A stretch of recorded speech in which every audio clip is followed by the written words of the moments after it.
Attorney Ferdinand Topacio kinumpirma ang kasong isinampa sa Sandigan Bayan laban kay PDP Acting Chairman at dating Energy Secretary Alfonso Cusi.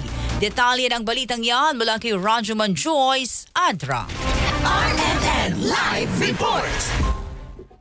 Kinumpirma ni Attorney Ferdinand Topacio, Deputy Spokesman ng Partido Demokratiko ng Pilipino, ang kasong isinampa sa Sandigan Bayan laban kay PDP Acting Chairman at dating Energy Secretary Alfonso Cusi. May kaugnayan ito sa pag-takeover ng Udena Corporation of Davao City ni businessman na Dennis Uy sa Malampaya Natural Gas Project noong 2019. Kinumpirma rin ni Topacio na ang naturang kaso na isinampa sa Sandigan Bayan ang saring asunto na una ng binasura ng Office of the Ombudsman matapos na mapapatunayan walang maling ginawa si Cusi.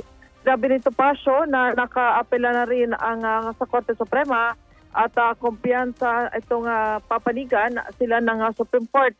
Naniniwala rin ang PDP na inosente si Cusi sa akusasyon laban sa kanya at kumpiyansa sila sa abilidad nito na pamunuan ang partido.